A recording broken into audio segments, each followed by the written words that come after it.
Hi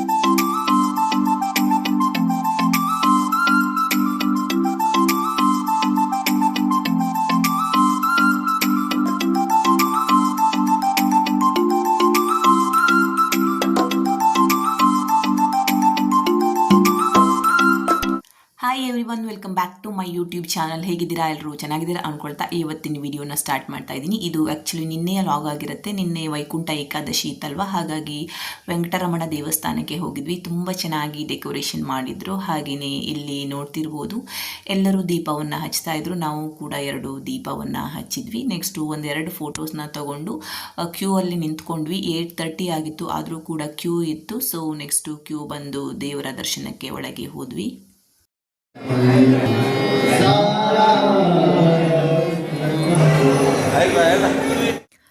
ಈ ಥರ special ಡೇಗಳಲ್ಲಿ ನಾವು ದೇವಸ್ಥಾನಕ್ಕೆ ಹೋದಾಗ ತುಂಬ ಪಾಸಿಟಿವಿಟಿ ಫೀಲ್ ಆಗುತ್ತೆ ಅಲ್ವಾ? ಹಾಗೆಯೇ ತುಂಬ ಖುಷಿ ಕೂಡ ಆಗುತ್ತೆ ದೇವರ ದರ್ಶನ ಪಡೆದಾಗ.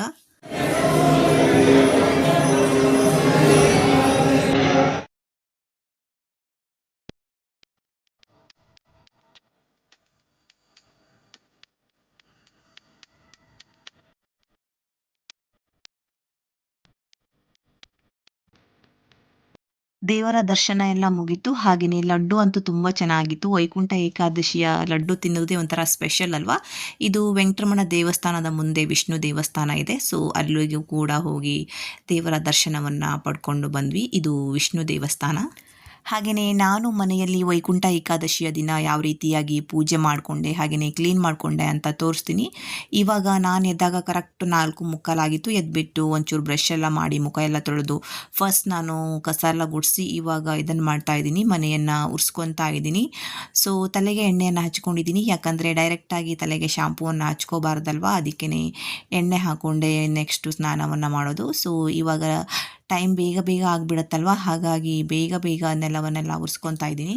ನಾವು ಬೆಳಿಗ್ಗೆ ಎಷ್ಟು ಬೇಗ ಎದ್ದರೂ ಕೂಡ, ಎಷ್ಟು ಬೇಗನೆ ಪೂಜೆ ಮಾಡ್ಕೊಳ್ಳೋಣ ಅಂದ್ರೂ ಕೂಡ ಟೈಮ್ ಆಗೇ ಬಿಡುತ್ತೆ ಅಲ್ವಾ? ಹಾಗೆಯೇ ನಾನು ನೆಲ ಎಲ್ಲ ಒರೆಸಿ ಕಂಪ್ಲೀಟ್ ಮಾಡಬೇಕಂದ್ರೆ 5:30 ಆಗಿತ್ತು. ನಂತರ ಬೇಗ ಬೇಗ ತಲೆ ಸ್ನಾನ ಮಾಡ್ಕೊಂಡು ಬಂದು ಇವಾಗ ರಂಗೋಲಿಯನ್ನು ಹಾಕೋತಾ ಇದ್ದೀನಿ. ಸ್ವಲ್ಪ ಚಿಕ್ಕದಾಗಿ ರಂಗೋಲಿಯನ್ನು ಹಾಕೋತಾ ಇದ್ದೀನಿ. ಯಾಕಂದರೆ ಬ್ರಾಹ್ಮಿ ಮುಹೂರ್ತದಲ್ಲಿ ಪೂಜೆಯನ್ನು ಮಾಡೋಣ ಅಂದ್ಕೊಂಡೆ ಬೇಗನೆ, ಬಟ್ ಎಲ್ಲವನ್ನು ಮಾಡಬೇಕಂದ್ರೆ ತುಂಬ ಲೇಟಾಗಿಬಿಡುತ್ತೆ. ಅದಕ್ಕೇ ಚಿಕ್ಕದಾಗಿರುವ ರಂಗೋಲಿ ಎಲ್ಲ ಹಾಕ್ಕೊಂಡ್ರೆ ಬೇಗ ಬೇಗ ಆಗಿಬಿಡುತ್ತೆ ಅಂತ ಜಸ್ಟ್ ಸಿಂಪಲ್ಲಾಗಿ ನಾನು ರಂಗೋಲಿಯನ್ನು ಹಾಕಿ ಅರಿಶಿನ ಕುಂಕುಮ ಹಾಕಿ ಹಾಗೆಯೇ ಹೂವನ್ನು ಹಾಕುತ್ತಾ ಇದ್ದೀನಿ ಹೊಸ್ತಿಲಿಗೆ.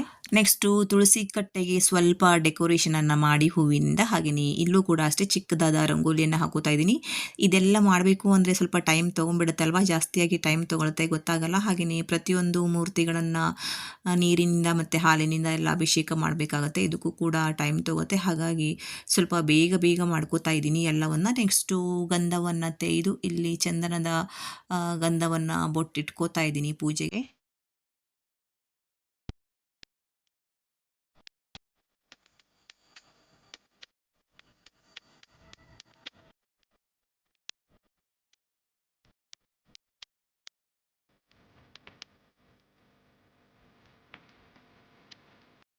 ಕರೆಕ್ಟಾಗಿ ಎಲ್ಲವನ್ನು ರೆಡಿ ಮಾಡಿ ಇಟ್ಕೊಂಡು ಪೂಜೆ ಮಾಡಬೇಕಂದ್ರೆ 6 ಗಂಟೆಗೆ ಕರೆಕ್ಟಾಗಿ 10 ನಿಮಿಷ ಇತ್ತು. ನಾನು ಸೂರ್ಯೋದಯಕ್ಕಿಂತ ಮುಂಚೆನೇ ಪೂಜೆ ಮಾಡಬೇಕು ಅಂದ್ಕೊಂಡಿದ್ದೆ. ನೆಕ್ಸ್ಟು ಕರೆಕ್ಟಾಗಿ 10 ನಿಮಿಷ ಇತ್ತು. ಹಾಗಾಗಿ ಬೇಗ ಬೇಗ ಎಲ್ಲವನ್ನು ರೆಡಿ ಮಾಡಿಕೊಂಡು ಇವಾಗ ಪೂಜೆಯನ್ನು ಮಾಡ್ತಾ ಇದ್ದೀನಿ.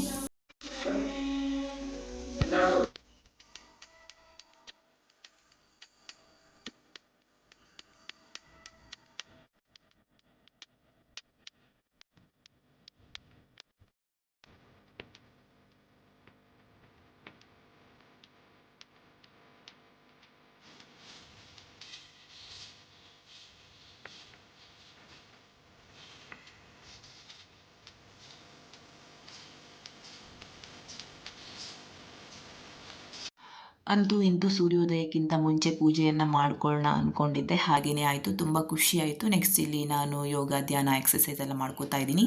ಇದು ಮಾಡಿಲ್ಲ ಅಂದರೆ ದಿನ ಒಂಥರ ಇನ್ಕಂಪ್ಲೀಟ್ ಅನಿಸುತ್ತೆ. ಹಾಗಾಗಿ ಎಷ್ಟು ಸಾಧ್ಯವಾಗುತ್ತೆ ಅಷ್ಟನ್ನು ಮಾಡ್ಕೋತಾ ಇದ್ದೀನಿ. ಇವತ್ತು ಜಾಸ್ತಿ ಟೈಮ್ ಇರಲಿಲ್ಲ, ಹಾಗಾಗಿ ಒಂದು 1/2 ಅವರ್ ಮಾಡಿಕೊಂಡೆ ಅಷ್ಟೇ.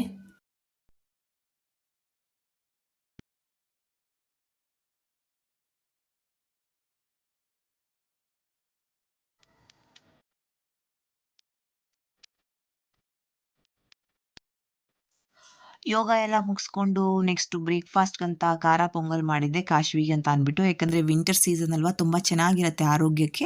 ಹಾಗೆಯೇ ನನಗೆ ಮತ್ತು ಹಸ್ಬೆಂಡ್‌ಗೆ ಇಬ್ಬರಿಗೂ ಉಪವಾಸ ಇರೋದ್ರಿಂದ ಜಸ್ಟ್ ದೇವರ ನೈವೇದ್ಯಕ್ಕೆ ಪ್ರಸಾದ ಮಾಡಿದ್ದನ್ನು ಸ್ವಲ್ಪ ತಿಂದಿದ್ದು. ಹಾಗೆಯೇ ಇದು ಮಧ್ಯಾಹ್ನದ ಊಟಕ್ಕೆ ಬಾಳೆಹಣ್ಣು, ಆರೆಂಜ್, ಹಾಗೆಯೇ ದ್ರಾಕ್ಷಿ ಮತ್ತು ಕಲ್ಲಂಗಡಿ ಹಣ್ಣು. ಇವತ್ತಿನ ವಿಡಿಯೋನ ಇಲ್ಲಿಗೆ ಎಂಡ್ ಮಾಡ್ತಾ ಇದ್ದೀನಿ. ನಿಮಗೂ ಕೂಡ ಇಷ್ಟ ಆಯಿತು ಅಂತ ಭಾವಿಸ್ತೀನಿ. ಇಷ್ಟ ಆದರೆ ಪ್ಲೀಸ್ ಲೈಕ್ ಮಾಡಿ, ಶೇರ್ ಮಾಡಿ, ಕಮೆಂಟ್ ಮಾಡಿ, ಸಬ್ಸ್ಕ್ರೈಬ್ ಮಾಡೋದನ್ನು ಮರಿಬೇಡಿ. Thank you.